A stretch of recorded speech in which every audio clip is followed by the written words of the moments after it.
করতে পারে আমি 50 লক্ষ টাকা দেব। উনি এই মাটিতে ওনার লাঠি দিয়ে এরকম জোরে মেরে বলেছিলেন, এই মাটি কেন লড়িস, লড়বি না। এই বদমাইশ বলে যে আল্লাহ মুখ দিয়ে কথা কয় না গুদ দিয়ে কথা কয়, জোরে বলেন নাউজুবিল্লাহ। ল্যাংটয়ে হাটে আর কয় যে এভাবে বলে দেশকে চ্যাম্পিয়ন বানাবে, নাউজুবিল্লাহ বলেন না। রাসূলুল্লাহর 63 বছরের জীবনে একবারও 1 সেকেন্ডের জন্য জমিন ঝাঁকি দেয় না। আল্লাহু আকবার। আমার বিল্ডিং এ এই মানুষ দৌড়াইয়া বেডিরে দৌড়াই পড়ে, মানে দৌড়াই বের হতে যে পড়ে পায়ে ব্যথা পাইছে, আমি লড়ি নাই। আমি কি পাপ করেছি হায়, আমার পাপের করলে বিচার, বাঁচার উপায় নাই আমার, দয়াময় প্রভু মাফ করো আমায়।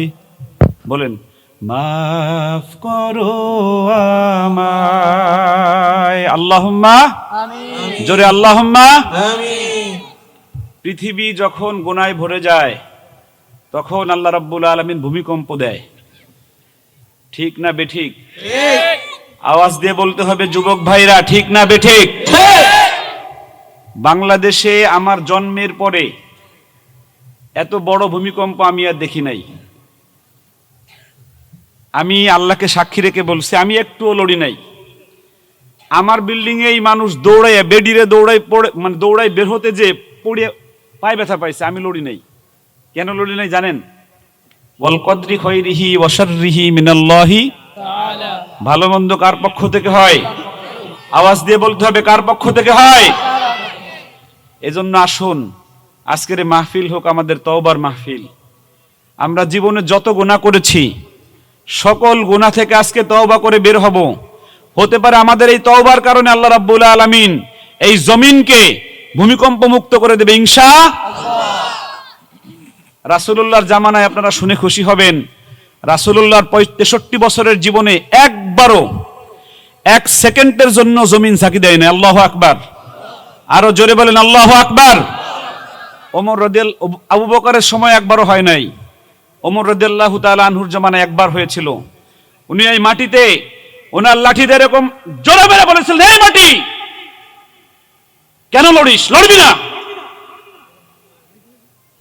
সাথে সাথে মাটি ঠিক হয়ে গেছে। জোরে বলেন আল্লাহু আকবার। ওনার জীবদ্দশায় আর মাটি একবারও লড়ে। পাপে ভরে গেছে দুনিয়া। জিনার মাত্রা যখন বেড়ে যায় তখন ভূমিকম্প হয়। আপনারা আমার চাইতে ভালো বলতে পারবেন, এখন জিনা আছে না নাই? আরো জোরে বলেন আছে না নাই? এক নর্তকী গেছে বিশ্ব চ্যাম্পিয়ন হতে, বলে ল্যাংটয়ে হাটে আর কয় যে এভাবে বলে দেশকে চ্যাম্পিয়ন বানাবে, নাউজুবিল্লাহ বলেন না। আরো জোরে বলেন নাউজুবিল্লাহ। হ্যাঁ, এবারে কালকে দেখলাম এয়ারপোর্টে আইছে, তার সাক্ষাৎকার নিতে সাংবাদিকরা হুমড়ি খেয়ে পড়ছে। আর আমরা বিশ্বজয় করে আইসিয়া এই হলুদ সাংবাদিকদেরকে টাকা দিয়ে তারপরে এয়ারপোর্টে নেওয়া লাগে, ঠিক না বেটে? এরা এই কোরআনকে প্রচার করতে চায় না। আর এক বাউল দেখছেন, ফেসবুক যারা চালান, ইউটিউব যারা তো দেখছেন, এই বদমাইশ বলে যে আল্লাহ মুখ দিয়ে কথা কয় না গুদ দিয়ে কথা কয়, জোরে বলেন নাউজুবিল্লাহ। যতক্ষণ পর্যন্ত ফাঁসি না হবে, কে কে রাজপথে থাকতে চান ইনশাআল্লাহ? নারায়ে তাকবীর।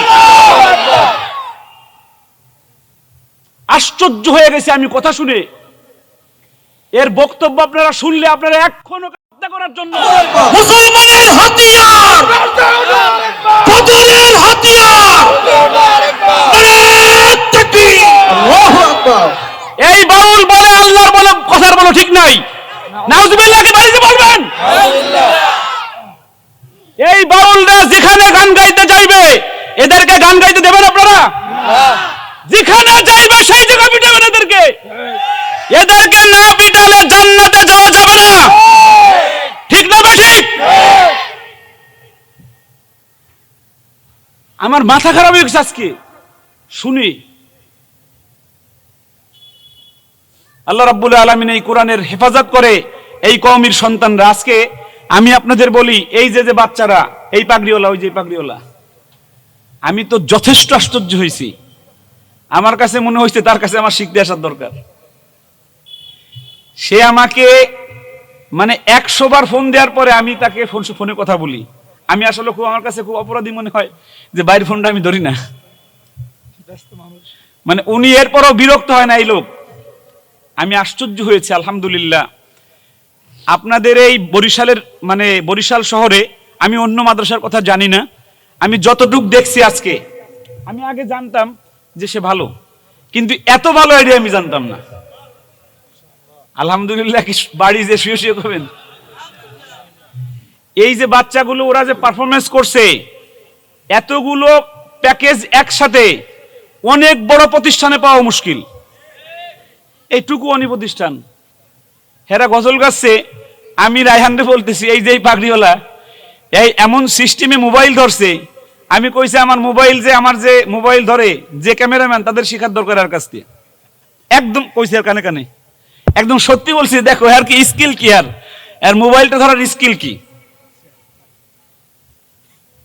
এই যে ছুটি চাইছে যে আল্লাহর বান্দা, এই তো বিরাট নাটকবাজ। জোরে বলেন মারহাবা, আরো জোরে বলেন মারহাবা। এরা প্রত্যেকে এক একজন বড় বড় বক্তা হবে। আল্লাহু আকবার। আল্লাহ যেন আমার বাবাদেরকে কবুল করে। জোরে বলেন আমিন, আরো জোরে বলেন আমিন। আল্লাহ তাহফিজুল মিল্লাত মাদ্রাসাকে ভাই বলেছে শারীরিক, আমি গত বছর হাত ধরে এরকম ওয়াদা করে গেছিলাম যে শারীরিক শাসন মুক্ত, মানসিক ভয়মুক্ত মাদ্রাসা করতে হবে। উনি চেষ্টা করেছে। আল্লাহ যেন বরিশালের বুকে তাহফিজুল মিল্লাত মাদ্রাসাকে আমার উসুলে চলে আর কি, আমার উসুলে চলে। আমার উসুল হলো বাচ্চাদেরকে মারা যাবে না। আরো জোরে বলেন মারা যাবে না। এদেরকে মারলে এরা এত কিছু পারতো না। এরা খালি ভয়ে বাইতো বেডারে, সমানে ভয়ে যা পারে তাও ভুলে যাইতো। ঠিক না বে ঠিক? আরো জোরে বলেন ঠিক না বে ঠিক? আমরা এমন একটা মাদ্রাসা চাই, এমন একটা সমাজ চাই যেই সমাজে মারামারি থাকবে না। বলেন ঠিক না বে ঠিক? আল্লাহ রাব্বুল আলামিন এই মাদ্রাসাকে কবুল করুক। আমরা এখানে 3 ঘন্টা বসা, আমাদেরও একটা জিনিস হয়েছে, আপনাদেরও হয়েছে, বেশি সময় আর বসে থাকা যাবে না। আর আমরাও ঢাকা যাব। আল্লাহ যেন আপনারা যেভাবে দাঁড়িয়ে আছেন, আমি যথেষ্ট খুশি হয়েছি আপনাদের উপরে। বরিশালে ইনশাআল্লাহ বারবার আসতে চাই। আপনারা কি আমাদেরকে আনবেন? আমি 100 টাকা একজনকে পুরস্কার দেব, একটা ছেলেকে। সেই ছেলেটা কিন্তু চলে গেছে, ওই ছেলেটাকে খুব পছন্দ হয়েছিল, ও খুব ভালো ছেলে। এই ছেলেটাকে 100 টাকা দিই। তুমি আসো, এই যে এইখান দিয়ে আসো, সোজা আসো। দেখো তো, তুমি কি মাদ্রাসায় পড়ো? আমি গত বছর একটা ছেলেকে তাকে টাকা পুরস্কার দিছিলাম। ওর সাথে দেখা হয়েছে, ও এসে বলতেছে আমি আপনার কাছ থেকে পুরস্কার পাইছিলাম। আলহামদুলিল্লাহ। দেখছেন, আমার টাকা গেছে 500 ওই দিন তার পিছনে, কিন্তু সে আমাকে এই পুরো বছর মনে রাখছে। এরকম পুরস্কার দিলে উস্তাদকে এভাবে ছাত্ররা মনে রাখে। আজকে আরেকটা গজল গাই, দেখা যাবে যে ফার্স্ট হবে তাকে পুরস্কার দেব। মুরব্বীদেরও দিতে পারি। গাইবেন আমার সাথে ইনশাআল্লাহ?